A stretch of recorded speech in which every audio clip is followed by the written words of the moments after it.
Surveys find that roughly 80% of Gen Z believe in astrology, and many allow it to influence major life decisions. But what would be sad is if that number got to 100%, then the civilization just goes back to the cave, where everything that happened in the natural world was created by forces beyond our knowledge and understanding. So if you want to think you're not in control of your fate because the sun, moon, and planets are, it's a free country. But I'm creating meaning in my life because I can control that. But is there anything that the universe does to influence us? Yes. Really? Yeah, and I'll tell you how.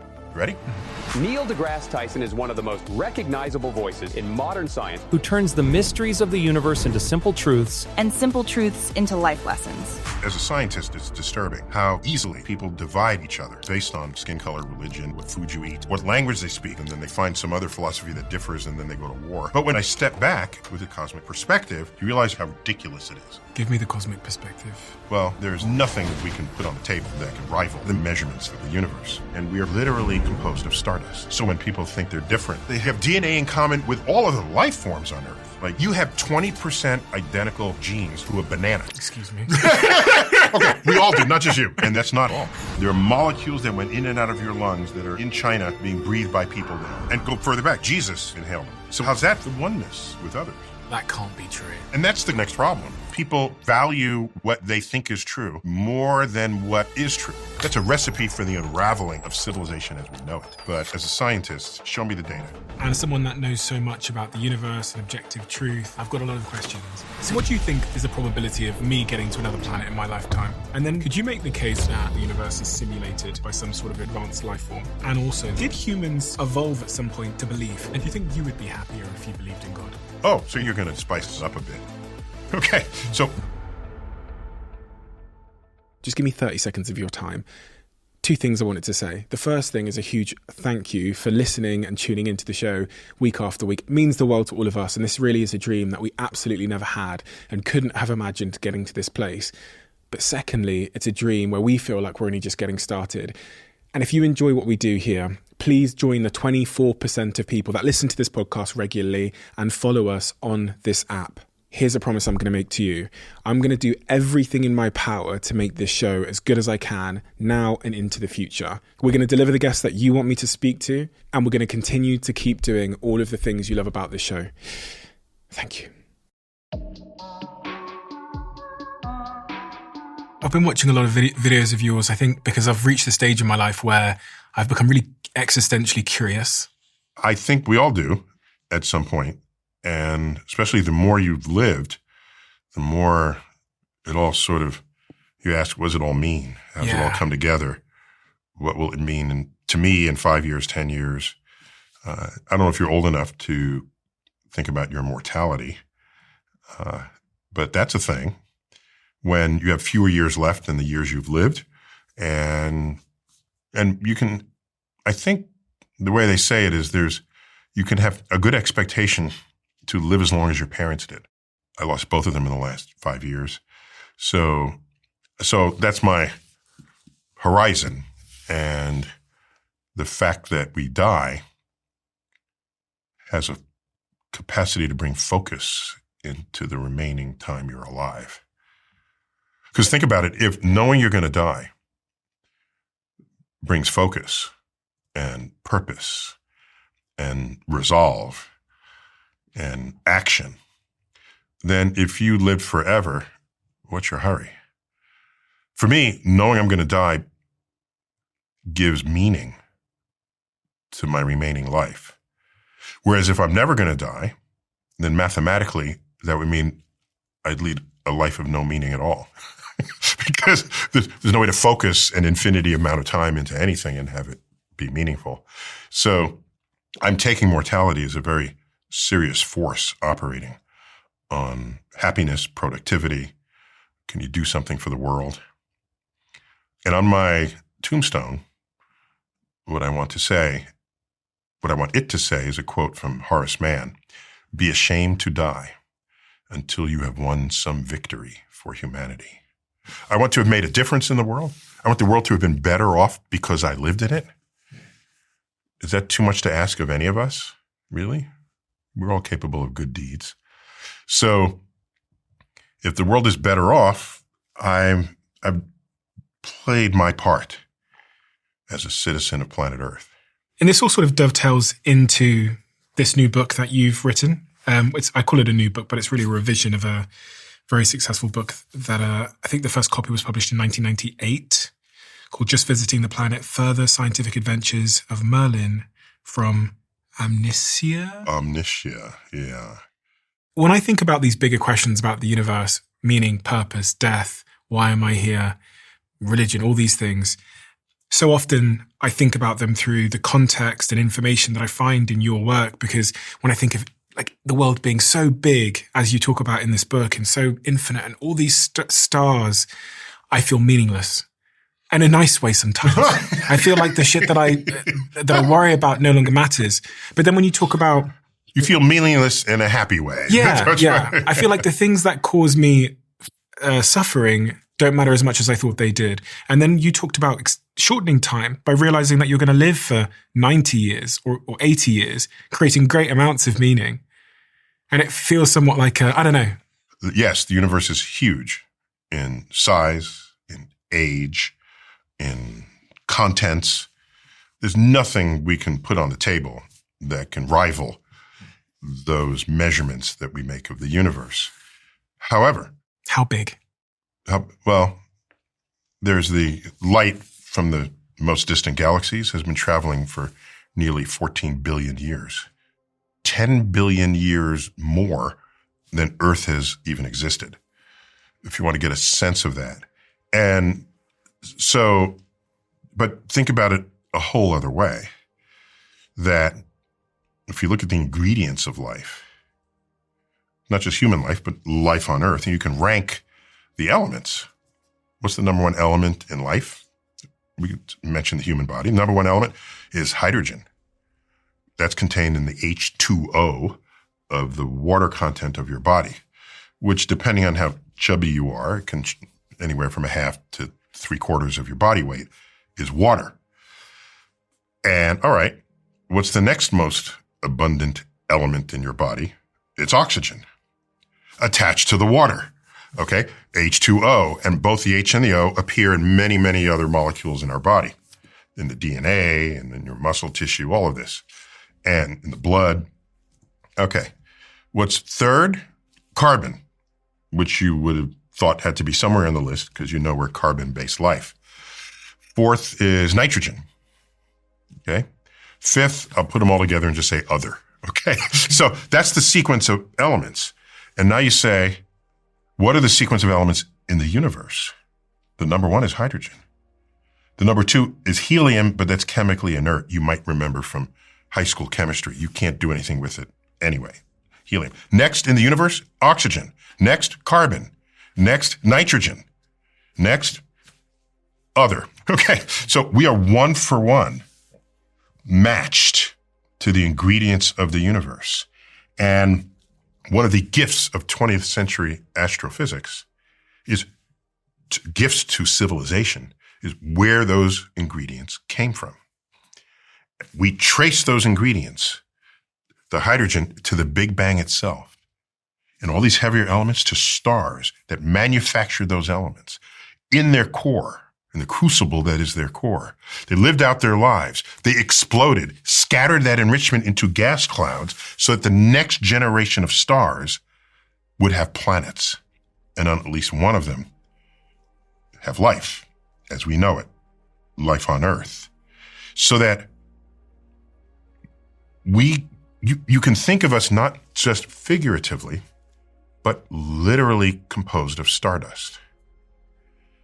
And so that it's not that we are alive in the universe. Yes, that's true. But the universe is alive within us. So we're special because we're the same as the universe. Often when people think they're special, I want to be different from it. No, we're same because we have human DNA on an Earth where we have DNA in common with all other animals, all other life forms on Earth. Do you realize we and mushrooms have more in common with each other than either we or mushrooms have with green plants? The common ancestor between fungus and animals split later in the tree of life. Then its common ancestor split with green plants. You have 20% identical genes to a banana. Excuse me. Okay, we all do, not just you. Not just you. Okay.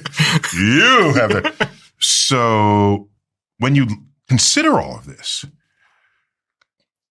it's not just that we're alive in the universe is alive within us. And that discovery borders on the spiritual. Yeah. And it's a scientific result. So when I look up at night, I never feel small. I feel large. I feel as large as the universe itself, because that's where we came from. We're a participant in a great unfolding story of cosmic evolution. The minute you said that, I thought of all these Eastern traditions and religions that say we are one. And from a scientific perspective, as you say, we very much are one. Yeah, what's interesting is one of my deep concerns about the world is many philosophies or religions that say we are one, they find some other philosophy that differs and then they go to war. Yeah. I don't mean to laugh at that, but we're not good at feeling oneness with everyone. It's easy to feel oneness with our tribe. Our tribe could be skin color, religion, who you sleep with, who you don't sleep with, what food you eat, what rituals you perform. And so those people choose sides based on so many factors that it's actually, to me, just as a scientist, it's disturbing how easily and quickly we will divide each other and make that the reason for how you interact, rather than see what we have in common and make that the reason for why we would come together. This has been really front of mind for me for the last 24 hours. There's been a lot of things that have happened in the news that have thrown the conversation around division to the very front of my mind. And that, in the UK, we've got all these people that are marching next week, I believe, through London because of, various political things. And I was saying to my friends last night, I said, I think actually that the root cause isn't this or that. It's the division itself. And you can overanalyze. I mean, if you look deeper than whatever people are saying is the reason they are marching or arguing, if you just, park the curtains and unpack it all, at the bottom of that is there's a tribe here and a tribe here, and they think this way and they think that way, and never the twain meet unless we rethink how we interact with one another. Think about it. With the race friction that existed around the world, but especially in colonial Europe and the slave trade and all of this. And okay, that's not good. It's bad. And all right, but then you look at World War I and World War II. That's white people fighting white people, slaughtering them in great numbers. So you can divide by skin color, but apparently people find plenty of reasons to divide and conquer, to divide and kill, to divide and oppress. And skin color is one in a long list of all the reasons people have given to religious wars, to worshiping the different God or worshiping the God differently. These are human beings. And, I wrote a whole book. I think one of those books in your stash there, that one, Cosmic Perspectives on Civilization, one in your left hand there. That one is what conflict in the world looks like when you are scientifically literate and you have a dose of cosmic perspective on top of it. Give me the cosmic perspective, please. You're fighting over that line in the sand. When I'm out here at the moon looking at Earth, this fragile ecosystem, do you realize Earth's atmosphere is to Earth what the skin of an apple is to an apple in terms of thickness? So I see people trashing the planet, fighting one another, again, just based on who's on what side of the line in the sand, or who they worship, who they don't worship, or what their skin color is, or where they were born, what language they speak, what accent they have. And I step back, and from orbit, It's ocean, land, clouds. From the moon, there's Earth suspended there in space. I almost don't want to zoom in on it because people value what they think is true more than what is true. There are objective truths out there, but it's almost as though people fight and argue more vehemently the less evidence there is to support what it is they think is true. There's an old saying, if an argument lasts more than 5 minutes, then both sides are wrong. It's true probably 80, 90% of the time, but it's definitely something to think about. How have your spiritual and religious beliefs evolved throughout the course of your career based on all that you've come to know about the objective nature of the universe? Has there been an evolution? It depends on what you mean by evolution. I was raised Catholic. Yeah. But we were raised basically in a secular household, even though we would go to church every weekend. What I mean by that is we come home at no time do either of my parents say, don't do that, Jesus is watching. You keep that up, you'll go to hell. Do this because it'll please God. Never was there such a conversation as that in the household. So the household was driven by objective truths or life experience, as would be brought from elders to a next generation. Something that was more common in that generation than in the current generation, because now elders don't know anything about anything. Your kid comes up to you and say, Mommy, Daddy, I want to be a YouTube influencer. And you're saying, what? Go back to school. No. And then they become a YouTube influencer and they out-earn you. So there's the divide is greater than ever before between one generation and the next, for sure. But by the time I turned 8, I found that religious teachings less and less convincing. And so by the time I was 9 when I discovered the universe, or really the universe discovered me, a first visit to my local planetarium. So yeah, I wouldn't call it an evolution, but I will say this. You didn't ask this, but it relates. Before I was more recognized, I'd be on an airplane. What do you do? What do you do? Okay. They find out I do astrophysics. Then out come the questions. Okay. Well, tell me about black holes, relativity, the Big Bang, aliens. Okay. And would always land on God. And I used to give pretty straight, unforgiving answers to that question, to that inquiry. But then I thought that's not fair. There are people whose lives pivot around their religious beliefs and their spirituality. And just because I've been discounting it since I was 8, I shouldn't use that as a force against them. I should at least understand where they're coming from. So I systematically acquired religious books of all kinds. So I have the Torah. I have multiple copies of the Quran, Joseph Smith's account that led to the Mormons. I have multiple bits of literature from Jehovah's Witnesses, because they'll come to your door and they want to hand you. So I acquired all these books and I mostly read them.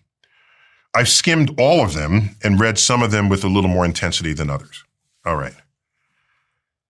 On doing so, that empowered me to have more meaningful conversations with people who were religious. Much more meaningful and more informed. That's the key. I don't want to speak about a religion unless I know as much as I can about it. As an academic, that should be what would be true of any subject. You're an academic, you care what's true, not what you think is true, what is true, or what people think. All right? And there's no doubt that religion has been one of the greatest forces operating on civilization ever since civilization. When you look at as a source of people's behavior, what they eat, like I said, who they sleep with, where they sleep, where they worship, who they worship, all around the world, from animistic native peoples, where there's a spirit energy imbued in the mountain, in the brook, in the wind, to the monotheistic religions, to the polytheistic religions. We don't call them that to put distance between us, but the Greek gods it was their religion. We call it mythology It was their religion, the Greek gods, the Roman gods. So I'm conversational in all of this, so that when someone says, how do I feel? What do I think? I can do that without just being obnoxious. And so, and I have a meaningful conversation. I haven't done that. You haven't? No, I haven't. But it's such a good idea to do that, especially as someone in my position that does a lot of talking with people and asking questions. But the first thing that sprung to mind was, there was actually two questions that sprung to mind. The first was, how did that change you, reading all those books, outside of you being able to relate with those, being able to talk to them in a different way? And the second question, because I've watched Cosmos, I've watched it several times. It's one of me and my partner's favorite things to watch is you going from the very beginnings of time through the universe into where we are. You gotta love that calendar too. Oh my Cosmic God, calendar. it's just my favorite thing. Yeah. And I try and persuade everybody to watch that. But my question was about, because I watched that and I watched how the universe has evolved over time, or at least our understanding of it and how it came to be, is did humans evolve at some point to believe? Are we meant to believe? Well, so the best way to ask that is, let's go back to the earliest humans we have fossil records of. And we can go back to Neanderthal, for example. Neanderthal is a branch of hominids that went extinct, basically. There's some crossbreeding, and there's Neanderthal DNA in many humans today. But as a branch of the hominids, they went extinct. So the Neanderthal, then there's Cro-Magnon. We are Homo sapiens coming after Cro-Magnon. And so when you look at burial grounds, the Neanderthal buried their dead with things, with parts of their life, of the person who died. Now, why would you do that unless you had some belief that there was something more to come for that person? I mean, probably the people who took it to the limit were the Egyptians, all right? For the Egyptian royalty, I mean, they bury you with all kinds of stuff. Yeah. And in fact, in Greece, I read this. It's not that I researched it, and I'm not a scholar in this, but that when they buried you, they put a coin in your mouth or in your hand, somewhere on your body, so that when you got into Hades, you can tip the ferry boat driver to cross the river Styx to get into Hades. You might even say that's the beginning of what it was to be human, when people started thinking that way about dying. I mean, you might even invert the question and say, it's not when did we start, it's we existed in all the ways we know what ourselves to be when that ritual came upon our ancestors. And the survival benefit in believing? I don't know. Really? Yeah, I don't know. We're pretty sure there's a survival benefit of groupthink. And religion is groupthink, if there ever was. It was, we will all believe this in this way, and we will behave in that way on those occasions, and you will not deviate from it. And part of that package of beliefs includes statements about the afterlife and how you should behave in this life. Otherwise, you don't go to heaven, you go to hell. I don't think Judaism has a hell, but you're not as rewarded as you'd otherwise be. Now that forms a corpus of beliefs that can be highly binding of a people's. And especially if some other peoples come up and they do other things and you don't understand it, you don't know what it is, and they're a threat.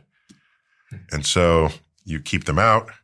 You do whatever you can to preserve your traditions relative to theirs. Ultimately, that in its worst manifestation is all-out war, where you just kill people who don't believe the way you do. So maybe religion is kind of what defined humans in the fossil record. I mean, like I said, that's an interesting inversion of that question. Not when did humans begin being religious. You define who we are as humans as when religion showed up in the burial grounds of cavemen.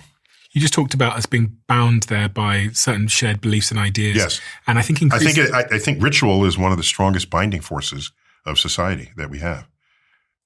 And I think that people are maybe unbinding. If you look at the narrative in society, it's about be your own boss, stand on your own 2 feet. More people are lonely, living alone, having less kids, are working freelance and remotely. So it feels like, in a weird way, we're becoming more independent, and there's somewhat of a cost to that. And actually, my friends that are struggling the most in their lives are those that have the least dependence on a village. So I always wonder if we need to ladder up to the universe, i.e. me, my family, maybe my village, maybe my country, the planet, the universe, and God. The metaverse? Yeah, and like God. The multiverse? Yeah. So let me just react to that. Mm-hmm. There have been studies about the psychological effects of this kind of life, basically the social media too early in one's life force that operates. But I don't know. I don't want to be the person who says, in my day, we did it right. And you youngins don't know what you're doing, and you're all going to, I mean, I've seen the films of officials smashing pinball machines with sledgehammers, saying it will be the death of the next generation because they're not studying, it's gambling. You've seen people burning rock and roll records. We've seen this, and I don't want to be that guy. I'd rather be the person that says they're going to create a whole other reality that was not my reality growing up. And I don't know that I can or should value judge that. Mm-hmm. When they come up in the ranks, they'll be mature adults. They'll figure out what the rhythms are of that world. And I will say, however, that if you go far enough back, no one ever traveled anywhere. You'd spend your whole life not going more than 30 miles from your hometown, a couple hundred years back. So now people do actually communicate with countless thousands of people around the world. So it's different. I'm not value judging it, but it's different. And you're exposed to different ideas. Maybe it tribalizes you more, or maybe it softens you. It has the power to do both. What concerns me is because when I post to social media, I've learned the art of not expressing an opinion because I don't care what your opinion is. I don't care that you have my opinion. What I care about as an educator and especially as a scientist is that your opinion is based on objective reality, objective truths. If you have an opinion where the foundation of it is what? Then you're just floating. And then if you rise to power of laws and legislation, and then you shape a society based on what you think is true or want to be true rather than what is objectively true, that's a recipe for the unraveling of civilization as we know it. So this loneliness bit, I don't know how to comment on that. I don't have the expertise, but I do know that I don't want to be the person on the rocking chair. Get off my lawn, And I guess I've been trying to figure out if I need to try and make sure my life ladders upwards. Oh, let me get back to that. Yeah. So it may be that the most important role of church wasn't to give a specific recipe for how you pray, or again, who you pray to, or when you pray. Maybe that wasn't its greatest value. Maybe its greatest value was the community that it created. Mm-hmm. Everyone comes together and they're all in one room at the same time. That's not happening today. Like you said, people are less religious today than ever before. There are many people who were once religious would today say they're spiritual, which means they're separated from the rules and regulations that typically dictate how you behave within a religion. But the fact is, you're talking about going upwards. So you have your city, your community, your neighbors, and your church, your synagogue, your mosque, your temple, whatever is the place where you gather with some frequency. That surely has value because we need each other. I'm jealous when you drive down the country road and there's a deer just walking around. And I'm thinking, society collapsed. That deer is just fine. The deer was born in the woods, is finding food, is grown up. Whereas I need other people to survive in this world. I don't know how to hunt. I don't know how to skin game. I don't know how, I like knowing that there's a quart of milk waiting for me on the grocery store and ready to eat cereals. We have an interdependence as never before. Mm. And how do we maintain that without scattering to the winds? You said you lost both your parents in the last 5 years. Yeah.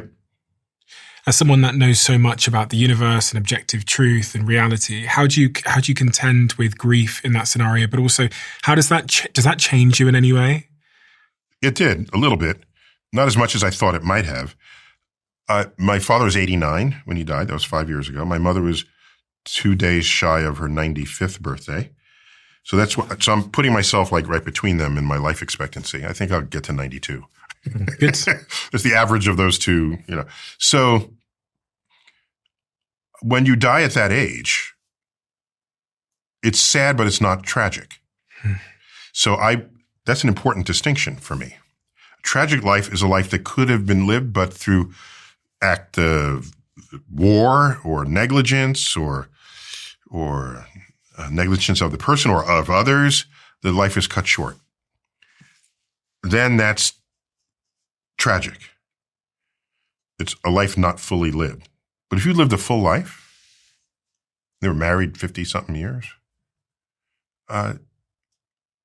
it's sad, but it's not tragic. In fact, it's not even sad. It's something to celebrate. And so I miss them. I miss them more than I thought I would because they carried quite a bit of wisdom with them. My father was active in the civil rights movement. My mother was a gerontologist. So they both cared very deeply about the plight of others. And I'm their son, the astrophysicist. So I go off with my head in the sky, but I was anchored into the human condition and anchored to think about it, to care about it. And when I encounter things in modern life, I wonder what my mother would say about that. I wonder what insights my father, and they're not there. I don't have them for that. So the way it's changed me is it has put a greater expectation of me on myself to make sure I have wisdom that I can share with my kids, my 2 kids, the kind of wisdom that I gleaned from my parents. So that, again, this is not wisdom of what car to buy or what job to have, because they have other values. They have other expectations of society. But in terms of human-to-human interaction, in terms of love, in terms of challenges in life and overcoming them, some of those are timeless. Some of those are, how to navigate difficult people, how to appreciate nature so you don't take it for granted. One of the things I liked about Joyce Kilmer's poem on a tree, it's about a tree. And we've all seen trees. So why does this matter? Because it takes an artist, a poet, a writer, a sculptor, a painter. For me, the artist's job is to encourage us, stimulate us to pay attention to things we might otherwise take for granted. Because so much of life is what you might just walk by and not even give it any thought. And so I don't walk by trees without thinking something about that poem. What is the poem? I think that I shall never see a poem lovely as a tree whose hungry mouth is pressed against the earth's sweet flowering breast, a tree that looks at God all day and lifts her leafy arms to pray, a tree that may in summer wear a nest of robins in her hair, upon whose bosom snow has lain, who ultimately lives with rain. Poems are made by fools like me, but only God can make a tree.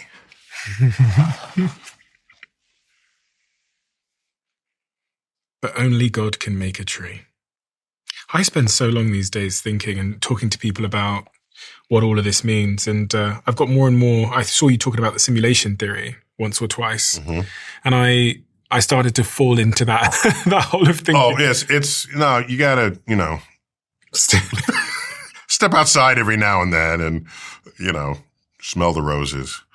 But you said you wouldn't be surprised if people found out the universe is simulated by some sort of advanced life form. Yeah. Given what we can now compute, throw in quantum computing on top of that. We don't have this power yet, but to make a world in our computer where the characters in that world believe they have free will. And then they conduct themselves, and then they invent computers, and then they make a world inside of their computer. And where their characters think they have free will. And then then it's this simulated universes all the way down. And close your eyes and throw a dart. Which of these, are you going to get the first universe that invented the simulated universe or the zillion ones that followed? The dart's likely to hit one of the others. But my escape hatch from that is, since we do not yet know or have the power to make a perfectly simulated world, it means we are either the first universe that's real that hasn't created one yet, or we're the last universe that hasn't evolved yet to have created one of its own. Because all the middles have the power to create one. So that takes it, a zillion to one against us to maybe 50-50. Oh, interesting. Yeah. I've never heard that before. So I'm a little more comfortable that way. Comfortable. Yeah. I sleep a little better at night. But I guess it wouldn't matter anyway if we were. It wouldn't matter. If we're completely simulated, what do you care? You're living your life. I know we don't want to believe that there are puppet strings on us. Part of me thinks that, though. Just when everything on Earth is kind of stable. Oh, COVID shows up. Oh, so this is the programmer saying, the Earth is too boring now. We got to spice it up a bit. They throw in a pandemic. Okay, a once in a century pandemic. Now we're entertaining for them. What do? Who gets vaccinated? Who doesn't? Who's going to fight? Who dies? Who lives? Okay, so then we kind of get through that. We get the vaccine. Okay, we're just calming down off of that. And they said, oh, let's make a billionaire real estate developer from New York City the most powerful person in the world. Let's stir the pot again. And so now there's a whole other set of pot stirring that's going on. So that's kind of consistent with a snot-nosed alien kid in the parents' basement programming our existence. That's what I would do. I would throw in interest. There's a game, Sim City. Yeah. I played that. That's how old I am. Sim City. So you are mayor of this city, and people can vote you out of office. So you have to do things that make them happy. And there's an opinion poll that's there. And if you spend too much money here, you're not spending money on the schools. That's bad. But then as crime goes up and you're realizing, oh my gosh, in even this simple simulation, so many interdependent phenomenon are taking place. Then things that happen, then Godzilla steps through and plows through the city. Okay, now Godzilla's not real, but it kind of is, because that would be a disaster. Is it a flood? Is it fires? It's a thing that nobody saw coming. Okay, we are recording this interview on September 11th. I live 4 blocks from Ground Zero. That's Godzilla walking through the city. Well, how do you respond to that? You didn't know that was going to happen the day before. So realizing that in this game, it's only interesting to play when disastrous things happen. Not too many in a row, because you have to be able to recover. So when I look at our world, I'm thinking the best argument I have for being in a simulation is how often some big disaster takes place. When it was the first World War, and then after that, the peace, pandemic. Okay, the 1918 flu pandemic. Hey, now we get out of that. Second World War. Okay, we get out of that. It's the Cold War, nuclear holocaust. Okay, so that's that's me looking over the shoulder of the programmer. Oh, God. I think I prefer the world where I feel like I have free will and there's not. Does it make a difference if you believe you have free will, even if you don't? No, because I'll never know. And the fun answer to that, ask me, say, do you have free will? Ask me that. Do we have free will? Do you have free will? What choice do I have? No, if you don't have free will, then you don't even have an option to say you don't. So you just live life. Just live your life so that the world is better off for you having lived in it. And what does that mean for you? Like, it means people are better off. The institutions are better off. People are happier, healthier, wealthier, safer, better fed. That rationality matters in politics and lawmaking. And that will help to ensure stability of anything you build going forward. But yeah, that's all I mean. It's not complicated. And you were talking about meaning before.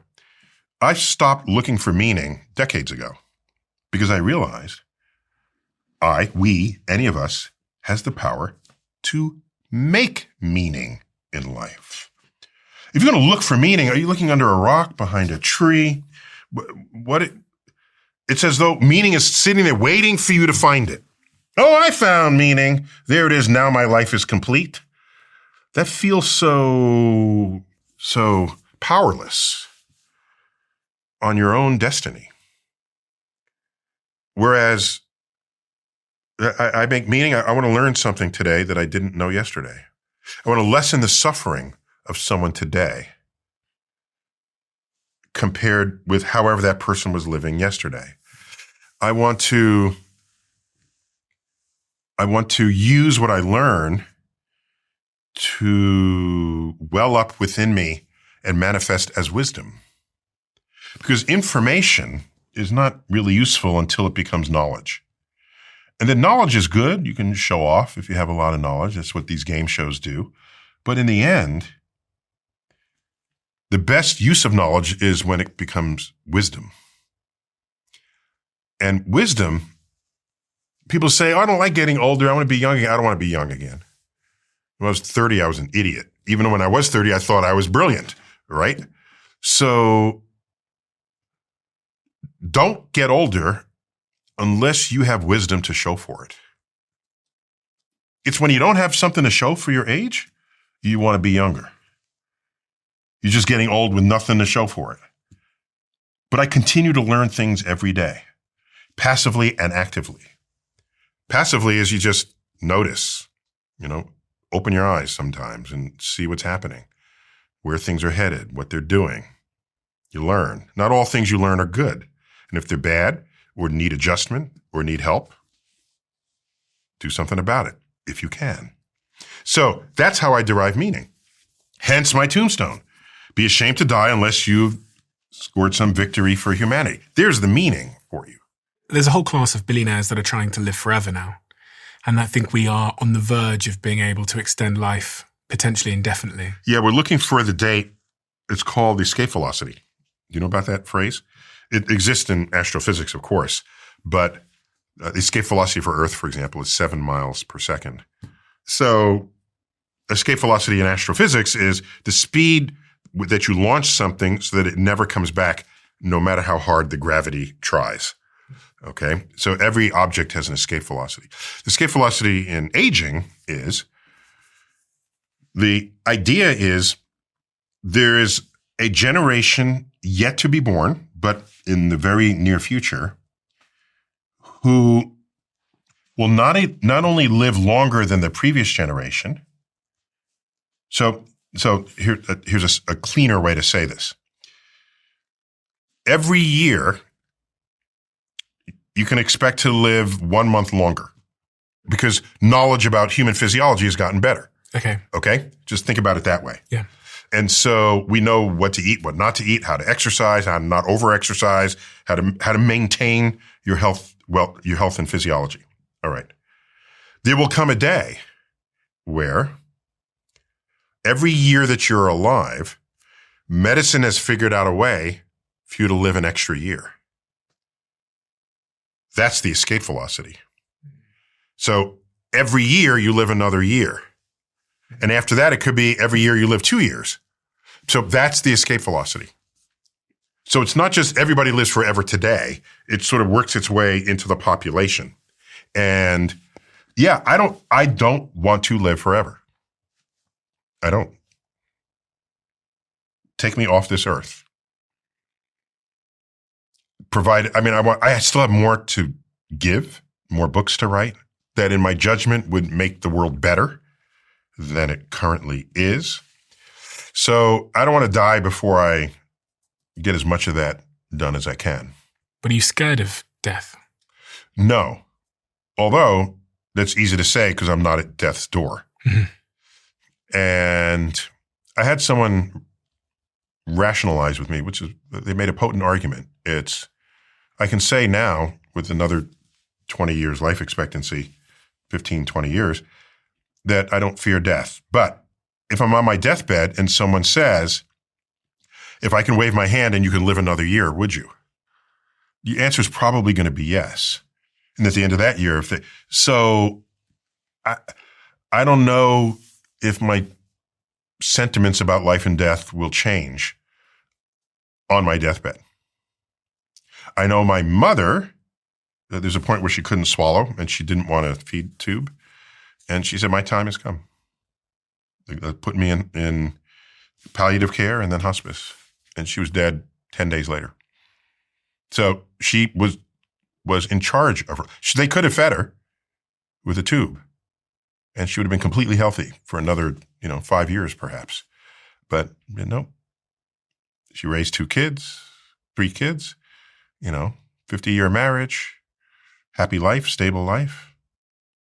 And yeah, I'm good with that. So the billionaires, that's ego for sure. If you live forever, there are other people who you're taking resources from who would come behind you. That's one. But 2, are you still contributing to the world? Should you give another person a chance who's in school now, who might be the next genius that'll figure out the energy problem, the poverty problem, the pollution problem, are you figuring that out? No. You're you're 90 years old and you're just living on your yacht. So there's the problem that the last years of your life are not the most creative, the most ambitious, the most irreverent. It's irreverence where new ideas come. You've perhaps seen episodes of Shark Tank. Half or more of those people are 30 and under. They got ideas, fresh ideas. Everyone else is entrenched. So if people start living forever, they're living forever in the part of their life that is least useful to the progress and advance of culture and civilization. And so all of civilization will stagnate. Do you think in your lifetime, you said you've got a 20-year life expectancy? Well, 15 to 20. 15 to 20-year life expectancy. Based on my age now and the age when my parents died. Yeah. But you've done a lot of neurological work and laid down a lot of good foundations with all these books you've written. So maybe it'll be the upper end of that. It's food for AI. It's food for ChatGPT. True. What do you make of AI? What do you think? I love it. Yeah. I love it. But it's by the way, it's been here for a while. Mm-hmm. It really spooked people when it started writing your term paper and composing your painting and your set design. All right. The whole other category of people got spooked by that. Meanwhile, AI has been harnessed and being fully used in my field and in most of the physical sciences. It's doing work. If you can do the work and I can go to the Bahamas, let it do the work. We have telescopes coming online that could not exist without the intervention of AI to access the data, reduce the data, analyze the data, make a decision about whether it should go back to the thing that it just observed because that was weird compared to the last time it was observed. This is the Vera Rubin telescope that I'm literally describing now. And so we're living with it. What it means is it'll have to up the game of people who say they are creative. And what I mean by that is I can say, ChatGPT, take this picture of us and say, ChatGPT, paint this scene in the style of Van Gogh. It'll come back. The colors will be just right. It'll have the swirly lines. It'll be perfect. If Van Gogh was standing there, that's what Van Gogh would have painted. If I say, ChatGPT, paint us in the style of no artist who has ever lived. I don't know what it's going to give us, but it'll probably suck. Okay? And so true creativity is not aping what has happened before and making adjustments. True creativity, yes, you always build on others. I'm not in denial of that. But true creativity takes leaps that most people don't even know can be taken. Mm-hmm. And so the artists, so that gap, I think, is what AI in the arts world is going to force creative people to reach for. Otherwise, you're replaced by a simple request in the input line of a large language model or of an art. I was just wondering then, if I watch Cosmos in 30, 40 years' time, let's say 100 years' time, I was wondering if this is the moment where humans and computers in the story of humanity become one and intertwine. If you think about things like Neuralink, which Elon's working on to make, when he first made that company, all of the narrative that he put out there was about us being able to interface with AI. So we'd need like a brain chip computer interface.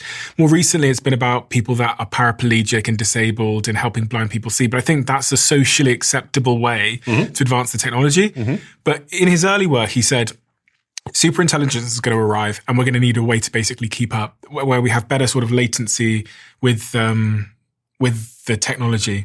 And I'm wondering if that's like what we're seeing now. Yeah, superintelligence, if that happens, then it becomes our overlord and we become its pet. Okay. Now, that sounds pretty scary, but don't we treat our pets better than we treat other humans in the world? Think about it. The pet is kept warm and fed and happy. And would you do that for a homeless person in the street? A person of your own species? Probably not. So if we're the pet for the superintelligence. What about the chicken? How bad could it be? We used to have chickens when we were younger, and I watched my Nigerian mother chase that chicken around the garden, grab it, pull its head off, and cook it. Wow. Okay. Yeah. Oh, you worried that it's going to do that for us? Yeah. We're going to run around. Not all my pets made it. And snap. Not all the pets survive. Yeah. It depends on whether it needs us to be alive or dead. We have to be relevant to it in some way. Maybe we'll be court jesters. We'll be entertainment. Until then, I don't know that this is some special moment. I do a lot of reading of history, and throughout history, most occasions, especially in the era of the Industrial Revolution, people think they're living in a special moment. And so I'm not going to be that guy who says today is special, because everyone has thought they were in a special moment. And what do you think is the probability of me getting to another planet in my lifetime? Zero. Zero. Really? Yeah. You want to know why? Yes, please. Yeah, it's just zero. I thought SpaceX going to go to Mars. I have an unorthodox view on this, so you don't have to believe me.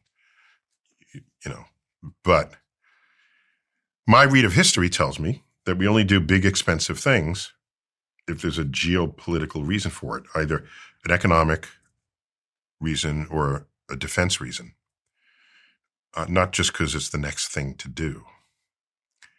And when we went to the moon, you realize in 1961, May 25th, President Kennedy, it's just 6 weeks after Yuri Gagarin flew around the Earth in orbit, and we didn't have a ship that wouldn't blow up on the launch pad that could carry humans yet. He calls a joint session of Congress and says, if the events of recent weeks couldn't even utter the man's name, the events of recent weeks, and I paraphrase, are any indication of the impact of this adventure on the minds of men everywhere, then we need to show the world the path of freedom over the path of tyranny. It's a battle cry against communism, the godless Russians, everyone in the whole Soviet Union. We were losing a technological race.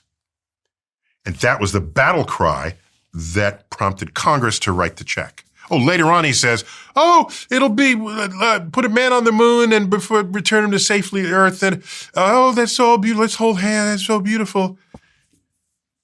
No one ever spent scads of money just because it was a cool thing to do. That has never happened ever.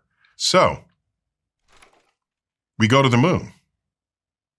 People forgetting why we went to the moon say, while we're on the moon, at this rate, we'll be on Mars by 1985. That'll be the next ambitious goal we'll take on. No. Because we didn't just go to the moon because that was the next thing to do.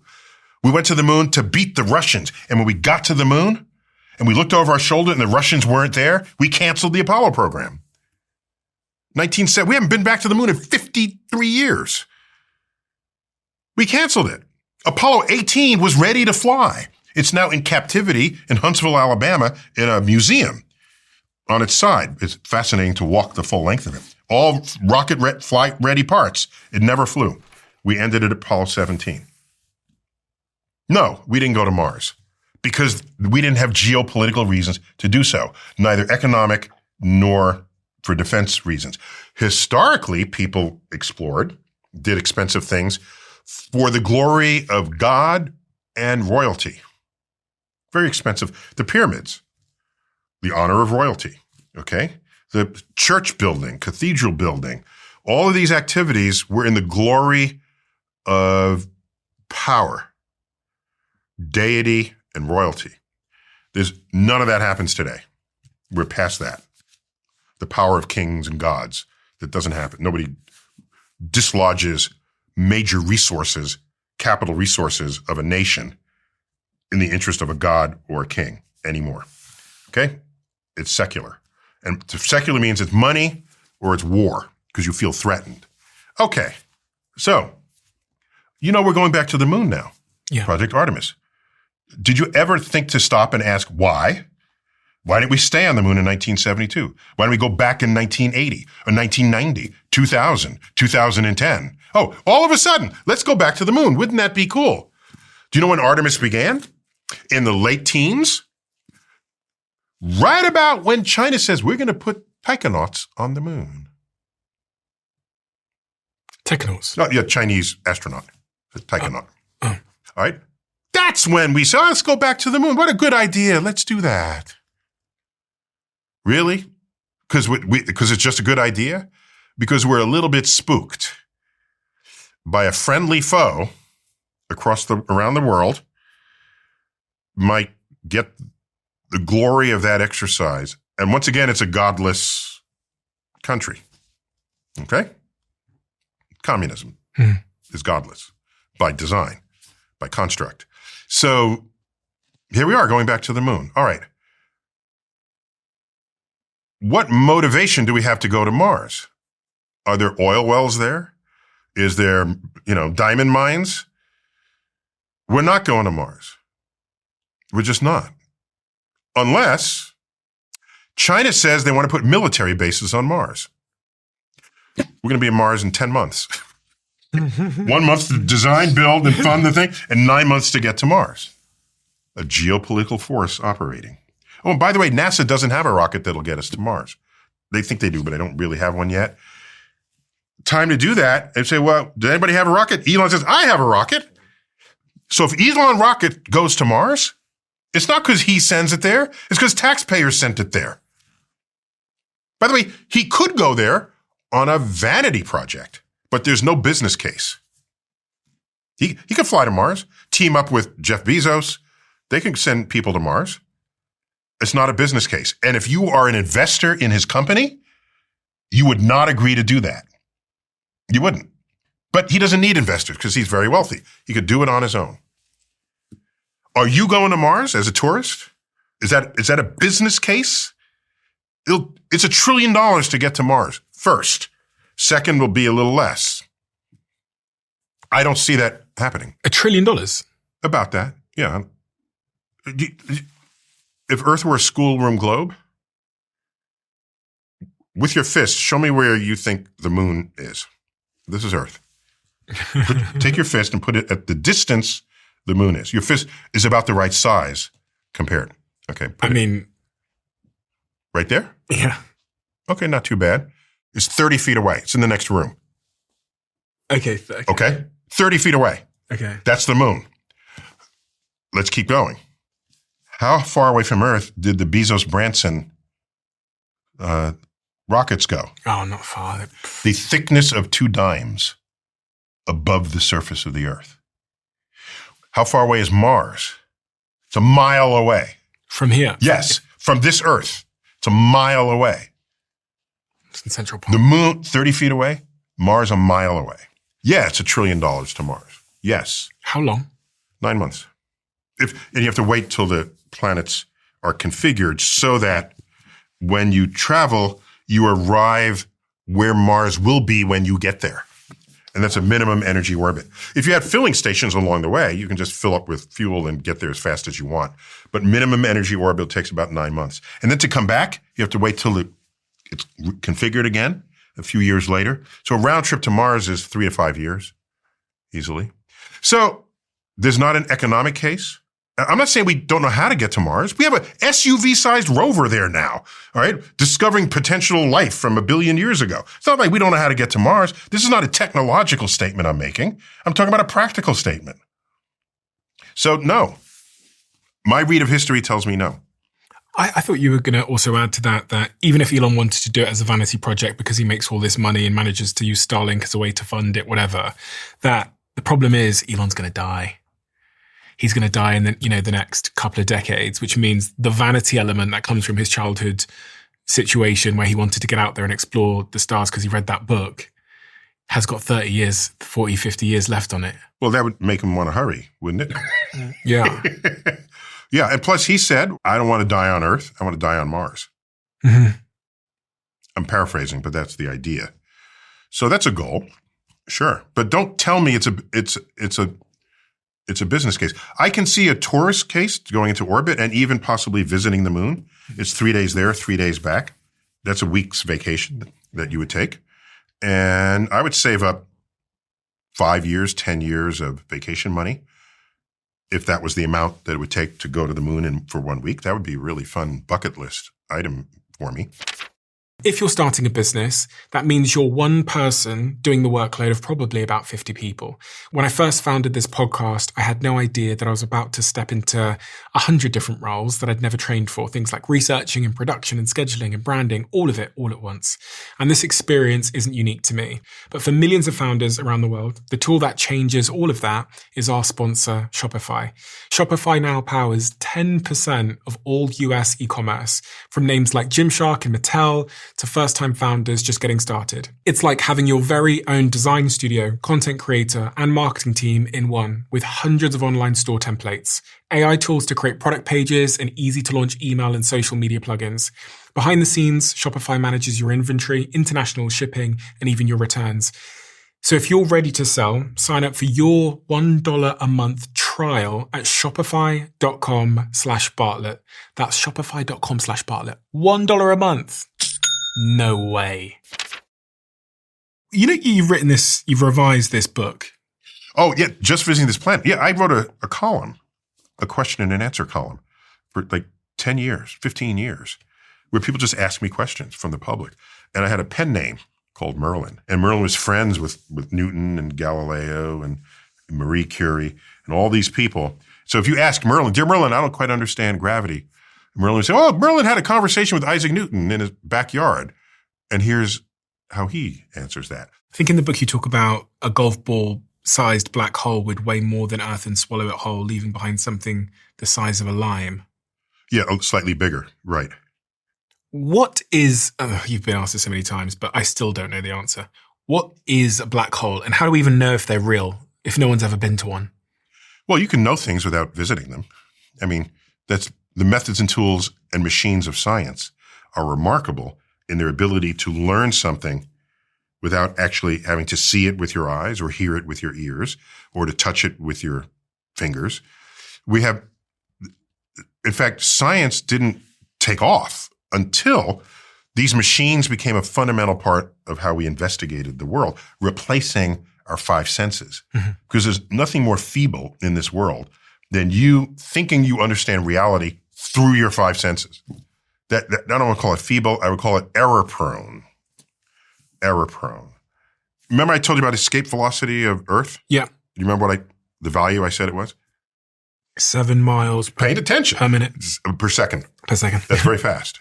7 miles per. So the adage, what goes up must come down, it's not true. It's true for almost anything you would experience, but you can launch something at 7 miles per second. It'll never, ever come back. That's the escape velocity for Earth. Okay. If Earth had more mass and the gravity were stronger, the escape velocity is higher. That would make sense because there's more gravity that you have to escape. Let's keep up that exercise. Cram in more and more mass. Just keep doing that. Escape velocity keeps going up. Eventually, the escape velocity hits the speed of light. At that point, light can't even escape. Light is the fastest thing in the universe. If light can't escape, if you fall in, you don't escape either. There's no better description of a hole than that. And worse yet, it's a hole in any direction you approach it, not just a hole in the street or in the floor. It's a three-dimensional hole. And how do we know it's there? Because it distorts the fabric of space and time around it. We see galaxies behind concentrations of matter, black holes, and the shape of the galaxy is distorted. Because Einstein tells us that gravity distorts the fabric of space and time. So that's one way we discover black holes. Another way is most stars in the night sky are binary and multiple star systems. Most of them. You can't see it because you just have human vision. You whip out a telescope, you see, oh my gosh, there are two stars, not just one. If there's a pair of stars and one of them becomes a black hole, and this one ages, it expands, and some of its material spills onto and orbits around the event horizon of the black hole.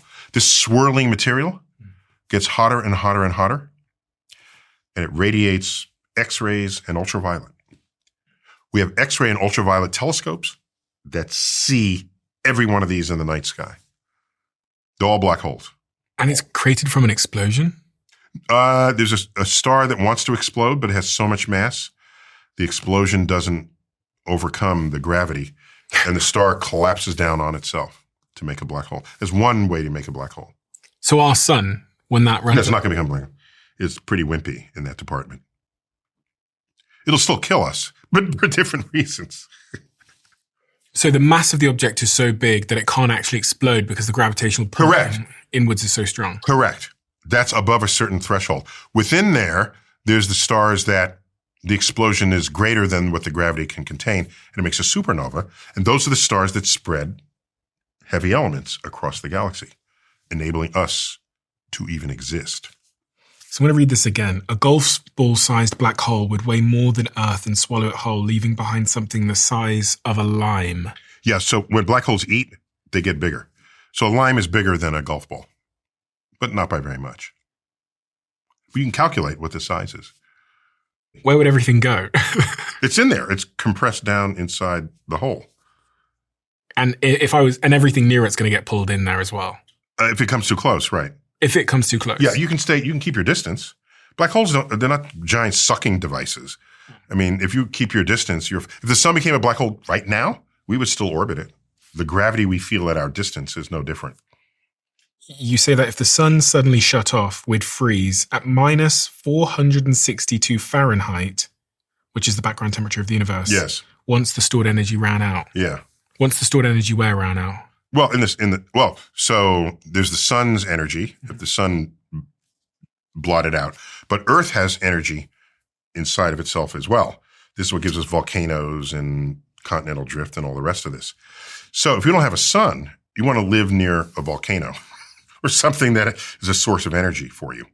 And then you'll live on Earth until the Earth's energy died out. Ideally, by then, you just go to another planet. I mean, why not?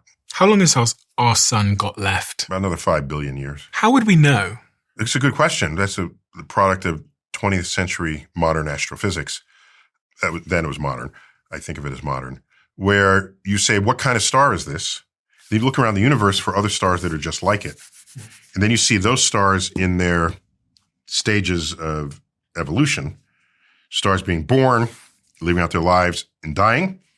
And the star changes its properties from birth to death. And so you can line up where the sun is in that chart. And then, plus we know how old Earth is. So we can directly measure the age of the Earth. Mm-hmm. And so there's no reason to think that Earth did not form at the same time the sun did. Another really fascinating one was every breath you take contains molecules once inhaled by every human in history. Yep. That can't be true. ChatGPT it. No, so here it is. You ready? Yeah. There are more molecules of air in a single breath of air than there are breaths of air in Earth's entire atmosphere. So, if you breathe in and then breathe out, there's enough molecules that you breathed out to populate every breath that anyone will ever again take on this earth. And air mixes rather quickly. Okay? Mm-hmm. So it has to mix. It's not immediately. Give it some time. But you give it some time, there are molecules that went in and out of your lungs that are in China being breathed by people there when enough time has elapsed. You can calculate that. It's years, 10 years, something like that. There's tremendous mixing of air. So how's that for feeling kinship with others? Same with water. You drink water. There are more molecules of water in a glass of water. This is a mug of water. Than there are mugs of water in all the world's oceans. So you drink a mug of water, and then it comes out of you in any one of a half dozen different ways. There's enough molecules to scatter into every other mug of water in the world. So if someone gets a mug of water, your molecules will be plenty of molecules to go. So if I do a big inhale, I'm inhaling air that contains molecules that all of my living relatives once inhaled. Yes. And go further back. Jesus inhaled them. Muhammad. With every breath. Yes, every breath. This is the oneness of it all. That's why it's a beautiful thing. Astrophysics. I wouldn't live without it.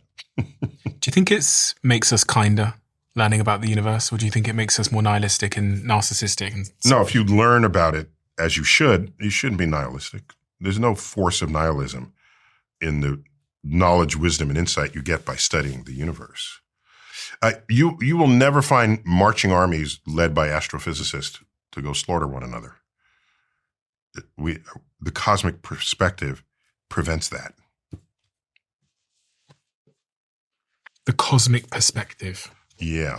By the way, if you look at the chapter titles in there, they're each pairs of words that we've all used, but we've argued over many of them over our Thanksgiving dinner. I don't know if there's a version of Thanksgiving in the UK.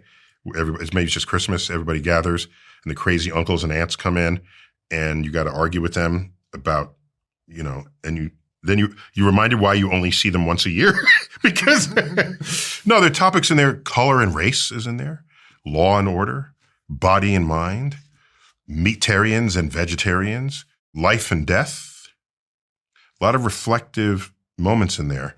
So this book, though it's all these topics that people fight about, its goal is to say, you think that and you think that, you got to look at it this way. Mm-hmm. It's not meet in the middle. No, it's meet on a plane of existence above what you're arguing. And you will look down on what you're arguing and realize how ridiculous it is. That's the goal of that book. Chapter 10 of the book, it says, human physiology may be overrated. What do you mean by that?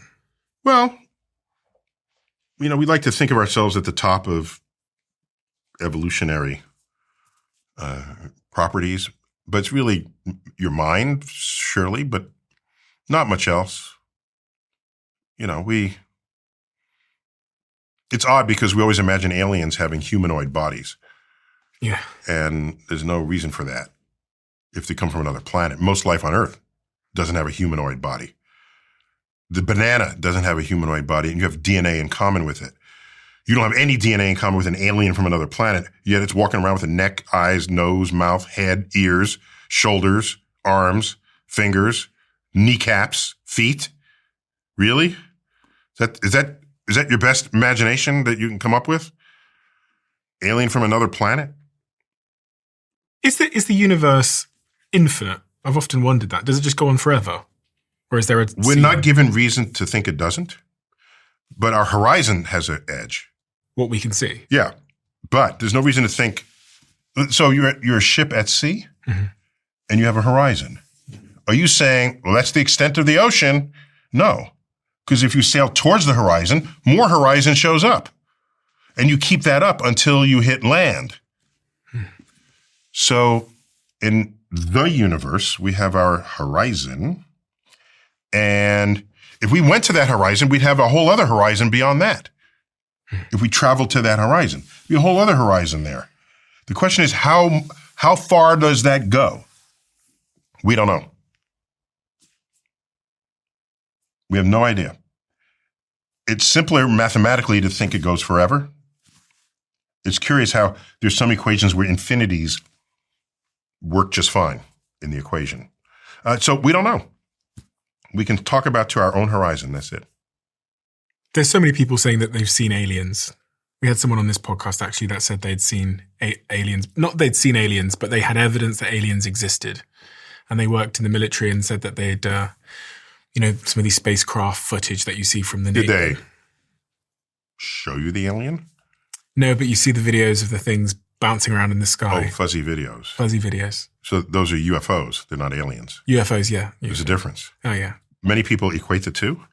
But if you see something in the sky and you don't know what it is, it's a UFO. And what does the U stand for? Unidentified.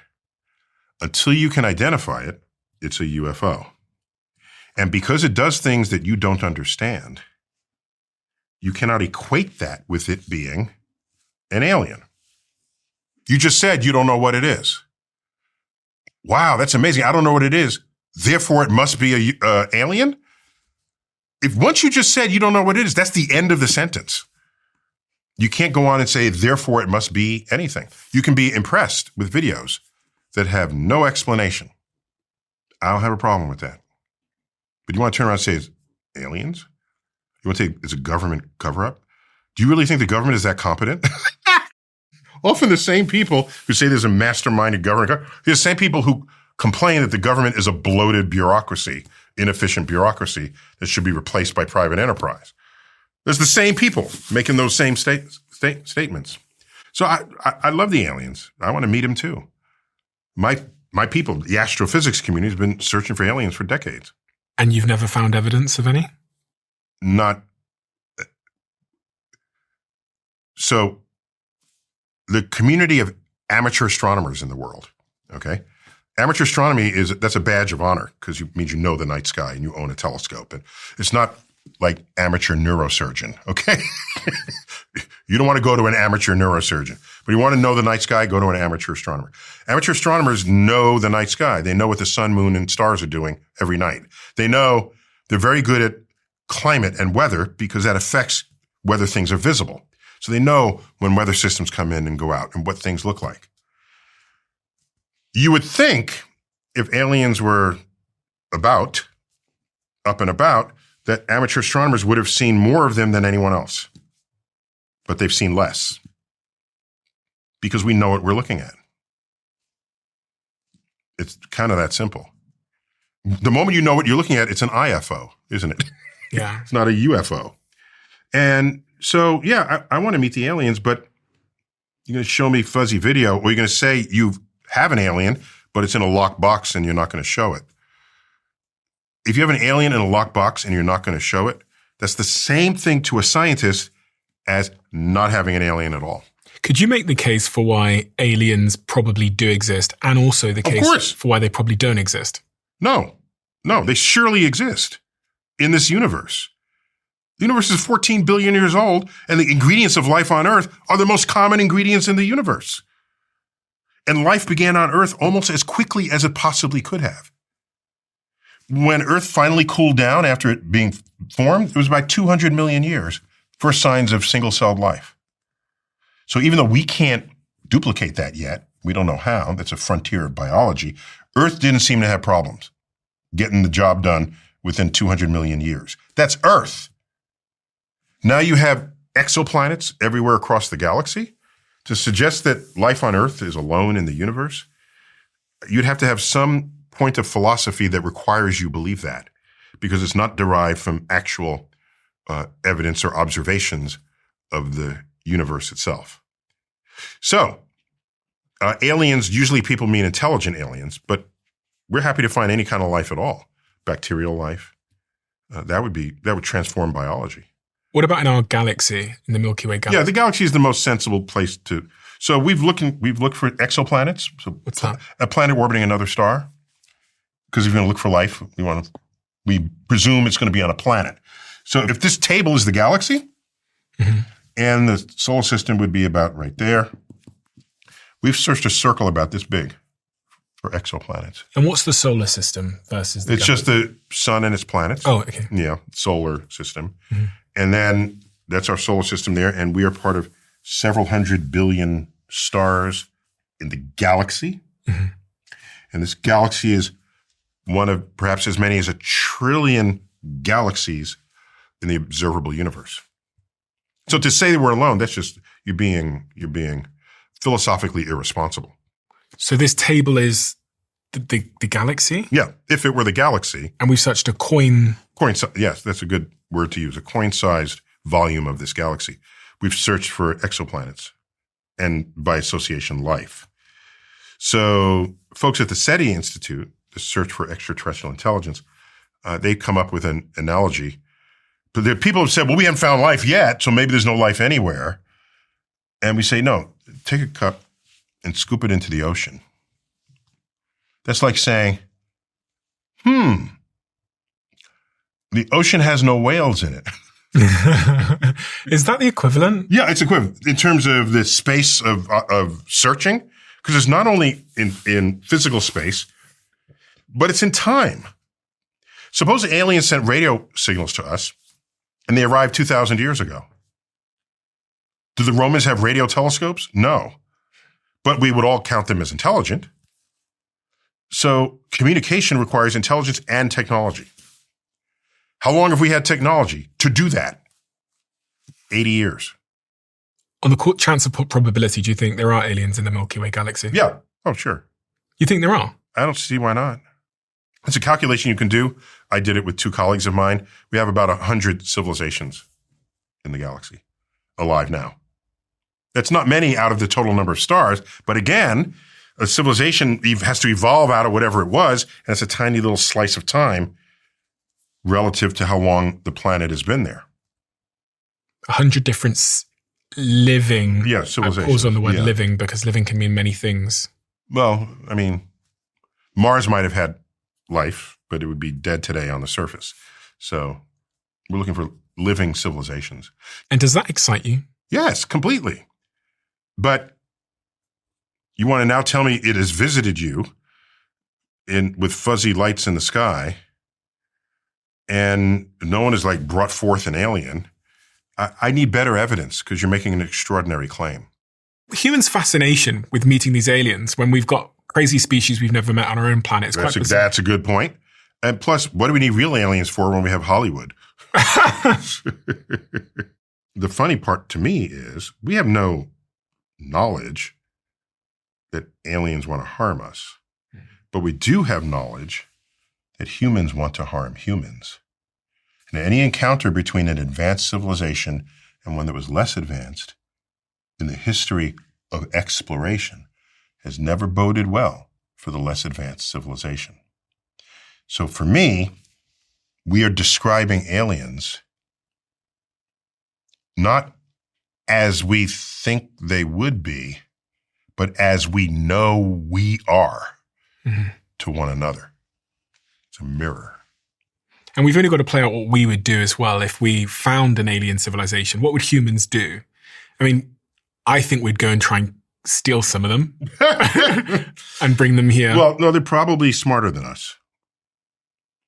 That's like worms saying, "Oh, we found some humans. What should we do with them? Should we corral them?"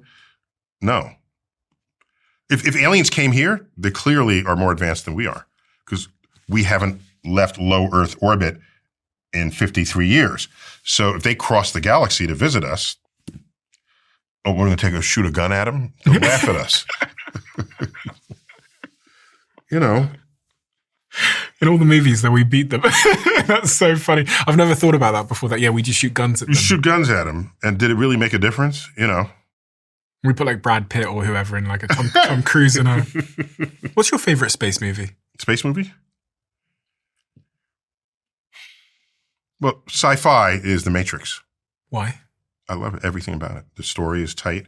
There's one physics error in it, but without it, they don't have a movie. So you got to give it, I can write them a hall pass, which I feel that I have the power to do. What was the error? Everyone's going to be wondering what the error was in The Matrix. Oh, it's not an error. It's just, it's bad physics in it. Okay. So if you remember, the AI computer that's running everything needs an energy source. Mm.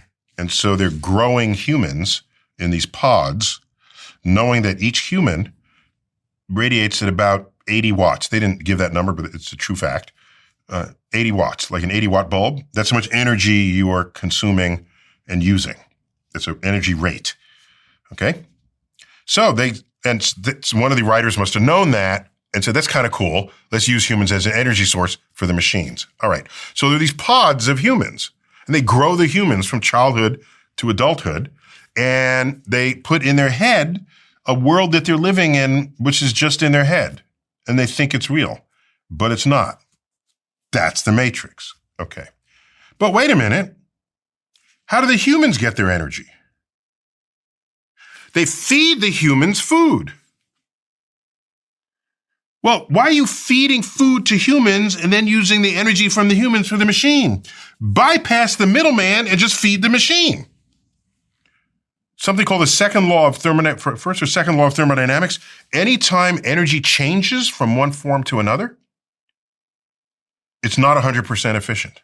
You drive a car, if you drive a combustion engine car, you drive it 50 miles, get out, the engine's hot. Where'd the heat come from? That's wasted energy, converting chemical energy of the gasoline to kinetic energy of your car. It is never 100% perfect. So they are losing energy with this middleman, and they should just feed themselves whatever the food they're feeding the humans. And if they're smart, they would not have humans at all. But then there's no movie. So that's my point. Wrote them a hall pass. You're okay with that. Are you an easy person to watch movies like this? Yeah, I'm not. I'm not the guy you think I am. I will watch it and silently, yes, I'll gather a list of, but I'm silent about it. And if you're interested, I will tell you later.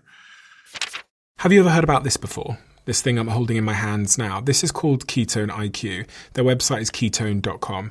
You've heard me on this podcast talking about the fact that I stay much of the year in a ketogenic state, which is a highly restricted diet. And the reason I do that is plentyfold. One of them is I spend hours and hours talking to people for a living. So I want to make sure my brain is firing in an optimal way. And the other reason that I do the ketogenic diet is because I just feel better. So when I discovered this, which is what they call an exogenous ketone product, where you can drink it and it increases your blood's ketone levels, I was blown away. I contacted them, I met them, I invested extremely heavily into their company, and I've become a co-owner of the company accordingly, and they sponsor this show now. So if you want to try this out for yourself, I recommend you try it. Just visit ketone.com/Stephen and you'll get 30% off your first subscription order. You'll also get a free gift with your second shipment. That's ketone.com/Stephen. I did something at 24 years old that has had a profound impact on my life. I set myself the challenge of posting every single day on my social media channels. And at the time, I was doing it to grow my following, but it had this profound impact on my life, and two remarkable things happened when I did that. I managed to learn faster because every single day I'm capturing what is happening to me and trying to distill it down into something that I can share with the world. But more remarkably, it led me to building a following of many millions of people, and that's the basis that I used to launch the Diary of a CEO. And that's why I want to tell you about our sponsor today, Adobe Express. They are the platform that I use to make all the posts across my LinkedIn and across my Instagram. It's a couple of clicks and you don't need to be an expert. And that is why I love using it, because I'm not an expert in graphic design. It's accessible to use for all of us, even if we don't have the technical prowess to design great things. So if you want to start compounding both your reach and your knowledge like I did at 24 years old, then head to adobe.ly/Stephen and get started with Adobe Express. That's adobe.ly/Stephen. What's the one outstanding question, if there is one, that you're desperate to know the answer to? I don't live life that way. Really? Yeah. It's a sensible question that you're asking me. I don't want to diminish the sensibility of it, but I want to say that that's not how I view the world. The world is not, there's the one question I need answered. The world is, what do I need to learn so that I'm standing in a place I can yet imagine, asking a question I have yet to think of? In other words, as the area of our knowledge grows, so too does the perimeter of our ignorance. And so you say, what, one question? No, there'll be a bunch of questions. The area grows some more. I'm standing in a new place. Now there's a question I didn't even think could be asked before, and that's the question that matters there and then. But then there's another question later on as this frontier continues to advance. So I don't think about the one question or the two questions that matter. I think about questions yet to be dreamt of that we don't even see because we haven't taken the frontier to that vista yet. And so, yeah, it's some of that's unknowable, but I kind of like that. There's the German poet Rainer Maria Rilke. One of the poems, I don't remember all the lines, but the one that matters to me most is, learn to love the questions themselves. You're trying to find answers, and I'm trying to find the questions. Learn to love the questions themselves. Yeah. And this kind of brings me back to the top of the conversation where I was talking about, I've got a lot more questions these days. That's good. Love it. Sometimes it's difficult. And not all questions can be answered given the state of knowledge. Some questions are illegitimate questions. Not all questions are legit questions. For example, at what temperature does the number 7 melt? What kind of cheese is the moon made out of? These are, just because the nouns and verbs are lined up and there's a question mark doesn't mean and by the way, when you're facing the unknown, you don't know if your question later on would look that ridiculous. What separates the great scientist from the average scientist is that they are cued into what questions to ask. Do you think we hurt ourselves by asking these invalid questions? No. You don't know if it's invalid. Like the cheese. I know the moon is not made out of cheese today. I know that because we've been there. We brought back moon rocks. So today that question is invalid. But if you never imagine ever going to the moon and you don't know anything about physics or rocks, and you look up and it looks like a hunk of cheese you're eating, it's a completely legit question. There is a bit of a conversation raging in my friendship circle at the moment about religion and meaning and what's the point. Should we be arguing about these things? About meaning, religion? Is there any benefit? I think meaning is a very personal thing to people. So why should you jump in the middle of their attempt to establish meaning in their life? We're all very different people. And so meaning ought to be different. If meaning was the same for everyone, you just publish it, everyone reads it, and we all have meaning. No, you got to make it yourself. Some people want to search for it. Fine. I don't have a problem with that. I'm not searching for meaning. I'm creating meaning in my life because I can control that. Not that it's important to control everything. I like magic as an adult because it reminds me I can still be fooled. Okay? So I don't need to know everything. I just need to maintain curiosity. And you've got kids. So Yeah. 29 and 25. Is that the most meaningful thing you've done in your life? Raising kids? Yeah. It's among the more meaningful things. I would say they did a lot of their own raising because they're highly independent. And so there's a limit to how much I should take credit for who and what they have become. There are a lot of what they did themselves. But my wife, who's a scientist, she's a mathematical physicist. We made sure that both our kids were scientifically literate at an early age. By age 13, certified. So at that point, I said, I don't care what grade you get from now on. I don't care. I know no one will exploit you for your lack of curiosity and knowledge about the objective universe. Mm-hmm. And, we'd be at a dinner party and they're in middle school, right? And someone says, oh, I had a bad day because Mercury was in retrograde. And my son would say, what actually happened to you today? Has that happened on days when it was, they know how to ask questions. Okay. By the way, if you just reject what someone says outright, that's as intellectually lazy as it is to accept what they say outright. Mm-hmm. What's harder, but I think more fun, is lining up a series of questions to probe the statement, to explore what is going on in the thoughts and in the claims of the person with whom you're conversing. So if someone says, I have these crystals, you rub them together, it'll heal you. My kids would say, what are the crystals made of? And what tests have you made for this? And could the healing have been explained in another way? And in what way are and they start asking these questions, and then the person will probably just walk away because they would not have the answers to all of them.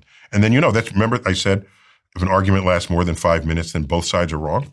The person, there's no place for that to go. To the truly curious person. Here's another interesting fact. Crystals represent the lowest energy state of the atomic or molecular configuration that it's comprised of. The lowest energy state. So people say, I have crystal energy. No, you don't. You have the lowest energy state of that silicon dioxide that you're calling quartz. There's no energy you're going to take out of it. It is in its lowest energy state. These are people who have never had chemistry. And as an educator, I don't want to make fun of this, but when people think they know something and are audacious about it when in fact they don't, that makes it much harder for an educator to break through. Horoscopes. Yeah. Well, I've got some stats for you here, Sure. Neil. Surveys find that roughly 80% of Gen Z believe in astrology to some degree. Mm-hmm. 72% of those Gen Z and millennials allowed astrology to influence major life decisions like romance, health, work, mm-hmm. and education. And many Gen Zs now are checking their horoscopes weekly. Yeah, we live in a free country, so I'm not going to try to stop them. What would be sad is if that number got to 100%, and then you wouldn't be generating scientists or engineers or people who the objective truths of the world matter.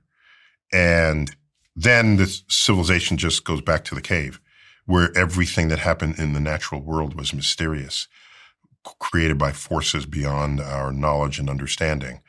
And this is the title of one of Carl Sagan's books, The Demon-Haunted World. Science as a Candle in the Dark. That was the subtitle of that book. So if you want to think you're not in control of your fate because the sun, moon, and planets are, it's like I said, it's a free country. Is there anything that you've learned that the universe does to influence us? Yeah, the sun rises and I wake up because I want to be awake during the day. Yes. That people aren't. Yeah, the tide comes in and I move my beach chair back because the tide came in. Yeah, there are things that influence my behavior. Yes. But it's not much more than that. Earth is tipped on its axis, so we have seasons. I buy coats and wear them in the winter. That influences my behavior. What's your star sign? Well, I once had someone take a class of mine at the Hayden Planetarium that I taught on astrophysics, And at the end, she, like the second to last class, she came and said, "Oh, thank you. Thanks for the class. I'm enjoying the class, but I want you to know I'm an astrologer and I'm taking the class so I can cast horoscopes better." So I said, "It's really working for you?" She said, yeah. She said, "For example, what's your horoscope sign?" And I said, "Shouldn't you be able to figure that out?" If all this works and you cast horoscopes, you ought to tell me what my sign is. She said, okay. She said, "Are you Gemini?" I said, "No." "Cancer." I said, "No." "It must be Leo." I said, "No." 8 horoscopes later, she gets the correct answer and says, "I knew it." So I'm simply saying that her 9th guess out of 12 was correct, and she declares, "I knew it." Why do people want to believe in things like this? I think they want the world to still have mysteries, because mysteries are beautiful things. However, the world still has mysteries. They're just different mysteries from whatever there used to be. And so follow the mysteries where they take you.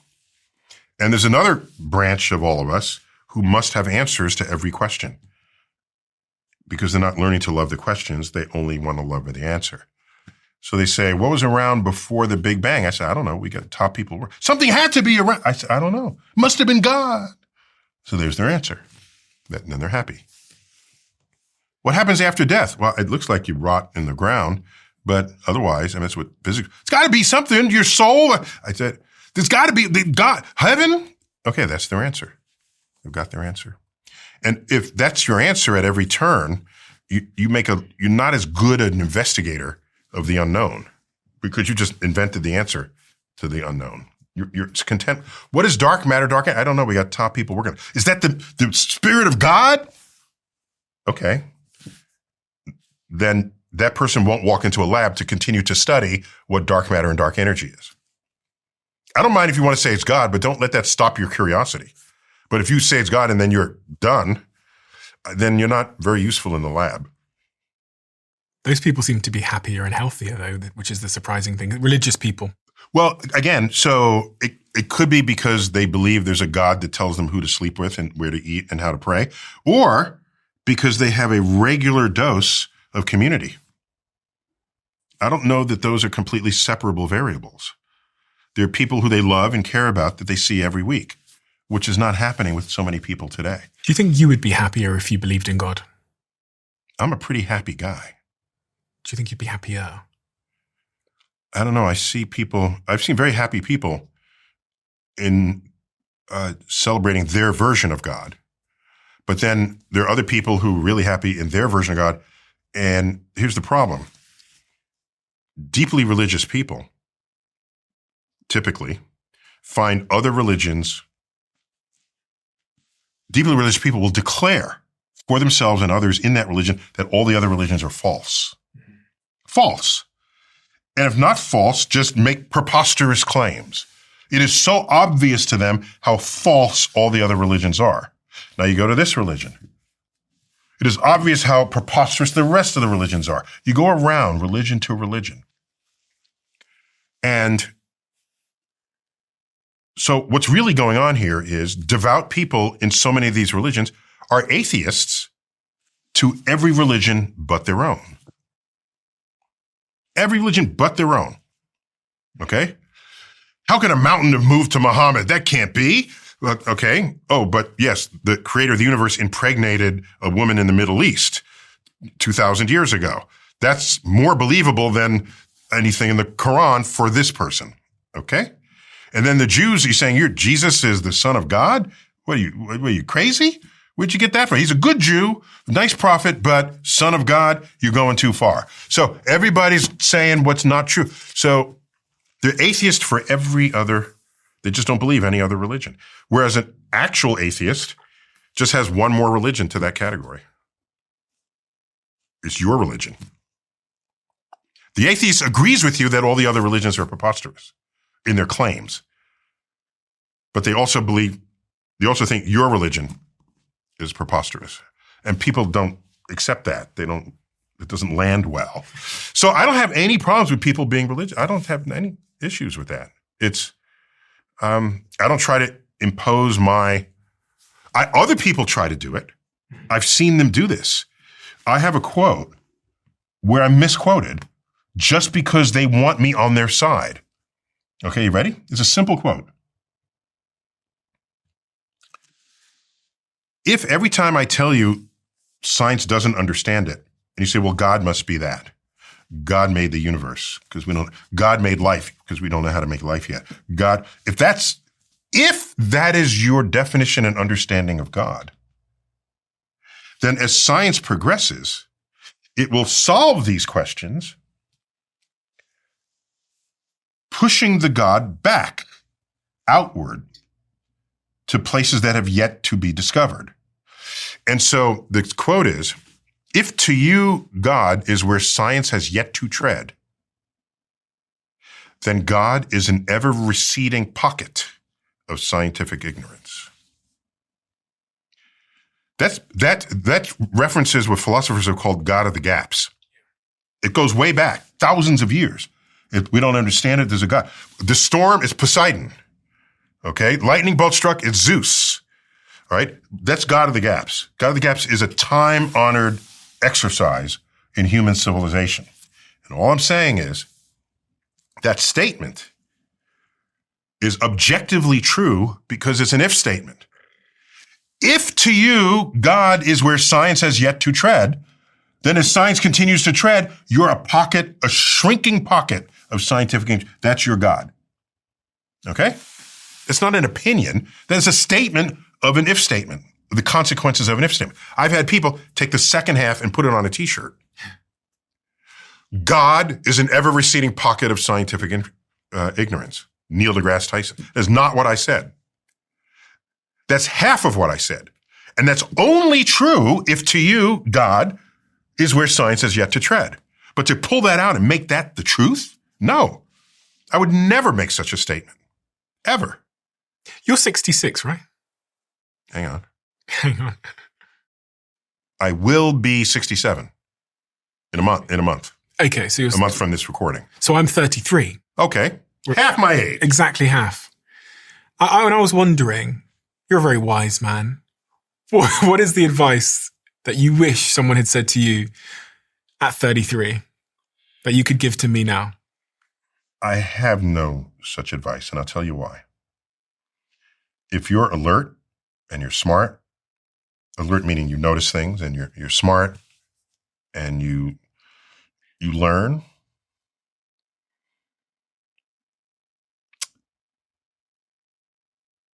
living life itself is the lesson.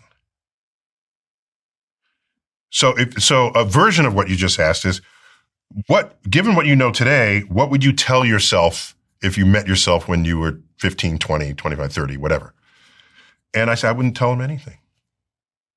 Because if I gave a bit of wisdom, I said, you're about to do that, but don't do that. Okay? There's no better lesson than doing something and learning that you shouldn't do it. That's the best lesson. We don't live life because there's a list of things that other people said don't do. You're going to explore your life. That's what you're going to do. And some things are great and some things you don't want to do again. Some things you're bad. That's where the wisdom comes from. You earn it. It's the strongest kind of wisdom you can have, provided you learn from a mistake. If you're just an idiot and you just keep making the mistake, my advice for you is don't make the same mistake twice. But you don't need me for that. So you'll make a decision about this podcast or some business decision. And no, it didn't turn out right. Here's a better example of this. You ready? This is a very American kind of story I'm about to tell.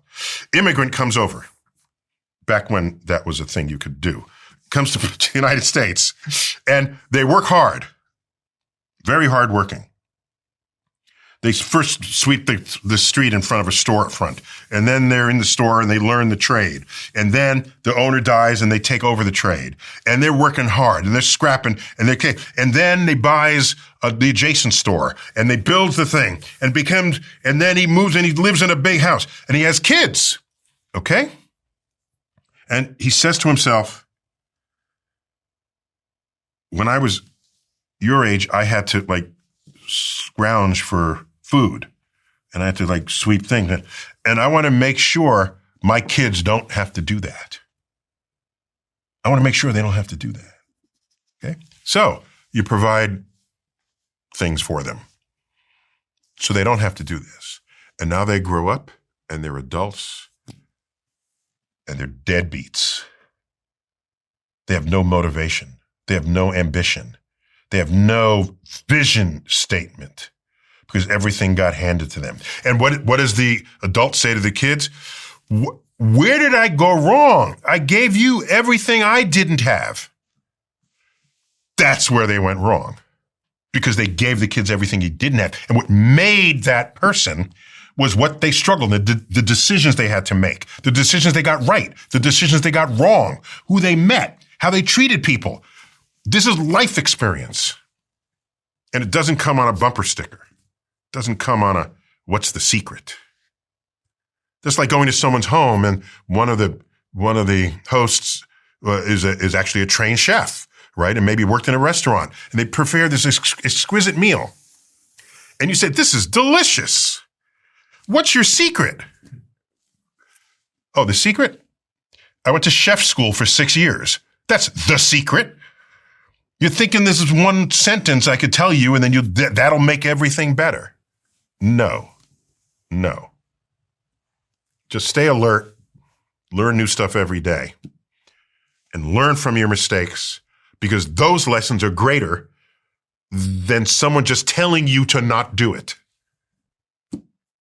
Then you have no such life experience to build into the wisdom that you want to acquire in the years to come. My last question for you is, I hear it. I didn't think you'd ever have a last question. No, yeah. I mean, for now, I should say my last question for now. But my last question for now, and I kind of hear it in between some of the things you say, is, and I've just moved here, so I've just moved to Los Angeles. How do you feel about America right now? Well, it's a free country, and we vote in our leaders. And right now, there's a whole set of people in charge that are doing different things from what had happened in previous years, previous leaderships, even previous leaders of that same political party. What's going on is very different from anything that I think people would have predicted. A lot of people like complaining about leadership, but we live in a country where we choose our leaders. So we're going to complain about the leadership. You should be complaining about the people, about the electorate. I'm an educator. I've never complained about politicians. They represent people. I was once in the Rayburn office building, Washington, D.C., in the science committee's room, beautifully decorated with science art and sculptures and things. One of the members of the science committee back then was a young Earth creationist. Young Earth creationists. Universe created in 6 days, Earth created in 6,000 years, at most 10,000 years. And I knew he was going to be there. And I thought to myself, do I grab him by the lapels and say, what do you think? You're on a science committee. And then I thought, no. If he thinks that, presumably, so does his electorate. Mm-hmm. They voted him in. And this electorate are fellow citizens, as am I in this country. So I can't indict him. Let me go have a conversation with the folks who voted for him. I said, why do you think this? And he would consider this. And that's my duty as an educator, not to hit anybody on the head who's in Washington. So do we blame the educators and the media people people like me that? No, that's the blame game is, I don't feel that way. My parents, when they showed us the images of the dogs and the water hoses on the protesters in the South, American South, they were never bitter. They said, these people don't know any better. They don't know any differently. We have to talk to them and, teach them. That's very different from saying, holding up your fist, saying, I'm going to fight them because they're my enemy. It's, I want to teach them because they're my fellow citizens. And that's how I feel. So my worry is that there are decisions made that are not in the best interest of the people who voted for those decisions. The longer term implications could be devastating. If you cut basic science feeds engineering feeds economies. And so if you don't think basic science matters because you don't either understand the title of the research or the scientist didn't communicate it interestingly enough, whatever, and you say, this is a waste of money, take it all out, let's just do the engineering, you'll be ossified in place. And is that what's happened? Happening? We are on the brink of that happening right now. That's correct. The average person has no idea about this. I've tried to, illuminate the public about it. It's easy to say that basic science doesn't matter or can't matter or will never matter because we don't know yet. Right now, it's the centennial decade. So let's go back to the 1920s where quantum physics was developed. If you were around back then, what would you say? Why are you studying atoms? I can't even see atoms. Don't waste your time. You're a brilliant person. Go work on this other problem that we have in society. And it would take decades. But the information technology revolution has as its core the creation, storage, and retrieval of digital information that can only happen with the exploitation of the quantum. So this decade of science, physics that was discovered, by the 1950s, it was like, whoa, this is some important physics here. No one would have known that at the time. Why? Let me keep going. Was it 1876 Philadelphia Expo? Alexander Graham Bell showcases his new contraption, the telephone. And people say, wow, this is kind of cool. You should read what people wrote about it. This is a great invention. I can imagine there might be one in every city in the future. In this book, that one, yeah. There's a whole chapter called Science and Technology, where I chronicle how people think about the technology of their day and how they always get it wrong when they predict the future. Because foundational science comes in at the bottom, and you don't see that coming. And it gurgles its way up. Clever engineers apply it. And then you have an iPad. Neil, thank you so much. Well, thanks for having me back. This is our second time together. It is. You bought out the bookstore here? What'd you do? Yes, we wanted to come prepared. I mean, you write the most incredible books, and you talk in the most incredible ways. I said this to you last time, but you're one of the most incredible storytellers I've ever heard. You make something which is, I really didn't have a huge amount of interest in school, suddenly interesting to us as adults, which is a remarkable thing. So thank you for doing what you do. We do have a closing tradition where the last guest leaves a question for the next guest. Oh, is that right? Yes. Okay. And they don't know who they're leaving it for.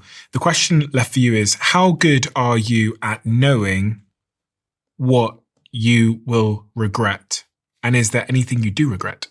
Yeah, I think regrets are things that you only realize when it's too late. Otherwise, you would have preempted it and not have to regret it. So I don't know that I'm any better than anyone else at it. Because if you're good at it, you'll never be in a position to have to do something that you would regret. The fact is you went past something that you did and said, damn, I shouldn't have done that. I got to regret that. So to be good at knowing in advance that you're going to regret something, that's almost an impossible scenario. If I'm good at seeing it, then I would never have to regret anything because I would have preempted it. So for all of us, the fact that we have regrets is we moved past something that we did. It was like, damn, I regret that after the fact. Do you have any regrets? I was in college, I majored in physics, and I think I was a junior. There were students that came in from other schools for a summer program. Okay, high school seniors, I think they were. They might have been freshmen in their college, but I think they were high school students. And I was not a mentor, but I would guide them in these research projects. Then at the end, we had to write an evaluation of them. And as one student, I wrote an evaluation that was accurate, but unnecessary. I said he pretends he knows things that he doesn't, and he's faking this, and I didn't yet know how to speak encouragingly about someone, separate from just speaking factually about someone. So is that an art? Is it a science to do that? I don't know, but I know I didn't have it at the time. I just simply described what I saw. And I said, this is not going to work. It was very deflating to him. And considering that at the time I'm majoring in physics at Harvard, he's coming from some high school somewhere, and I'm a Harvard student telling him that, he ain't shit. And I should not have done that. Did he contact you later? No. He might have taken up another field. I don't know. But so I regret that. But it would take me 4 years to even realize that that was a regrettable thing, because I didn't know how to, as an educator, you want to encourage people. You see where the weaknesses are and figure out ways to have that person eradicate them, improve upon them, rather than just say, this is not working, go home. Why so I regret that. And that's probably the thing I regret most in life. Really? Yeah. Because it was, who knows what consequences that has on that person's life. And you remembered that? Oh, yes. Oh, my gosh. Yes. How do you remember that? Because you write it down in his report card or whatever, or his assessment. Time goes on. Does something happen for you to think back to what you wrote? Well, I've written many letters of reference for people, more than I can count. So I think every time I write a letter of reference, I think about how I could have written that letter back then. So that's a regret. And I live with that. I can see you live with it. Yeah. So I think I've made up for it. Just in how many people and there are other people who needed help. And so you find out how they can improve it and advise on that so that everybody lifts up. That's how you make a better world. And it goes back to what you said at the start you wanted on your tombstone, which is certainly something you've already done in droves. More so than I think anybody. So you tell me I can die now? Is that what you just said that? Or you can go on holiday. It's up to you. But thank you so much for being here. You're a huge inspiration to me. I know Jack is a mega fan of yours as well, and loves your work. And you're both the reason that I let go of my religious belief at 18 years old. And don't blame me for that. I don't want you to lose your religion because of me. No, but I just said this. I let go of my religious belief at 18 years old, and I became atheist agnostic. Then I became really agnostic. But then I kind of fell in love with the universe. And I fell in love in the universe because of you and because of Cosmos, which is one of my favorite things ever to watch. And I found all the curiosity and awe and magic that I needed to find by reading your work and watching the wonderful movies that you've made. So thank you so much for that. Well, the universe is a rich repository of spiritual fulfillment. Yeah. If I may. Yes, to say the least. Yeah. Wow. And your book is exactly that. I highly recommend everybody goes and checks it out. It's out on, I think it's the 21st of October. Oh, yeah. Yeah. The next installment in Merlin. Yeah. In October. Yeah. I'll link it on the screen. Thank you. Link it below. Highly recommend. It's called Just Visiting This Planet. So I lied before. I can give you some advice. Please. Ready? Yeah. This is 67-year-old advice. Yeah. At no time should you overvalue your own thoughts. You should allow yourself to be humbled daily with new ideas that challenge any or everything that you currently think. That's wisdom, I think. How do I know who I am if I don't hang on to it? Maybe you only are who you are on your deathbed, because then you would have completed your life. You're still you're work in progress. You're 33, so last year when you were 31, you would have lived your billionth second. Okay? And if you lead a healthy life, you should get 3 billion seconds out of it. You get to 93, at least that. So time passes. If you learn something new every day, that forces extra context for extra perspective, new perspective on whatever you knew yesterday. You have to stay open to that. And I read old science books because I watch people's confidence that they had in what they thought they knew. It can be embarrassing in some cases. Yeah. And it's very humbling to look back at people writing about their own world. There's a book from 1899, the guy said, on the sun, and it says, we've learned so much about the sun in the last 3 years, I had to up the edition of the book I wrote 3 years ago. And I'm saying, you don't know shit about the sun, okay? In 1899. But he's feeling it. He's feeling that joy. And so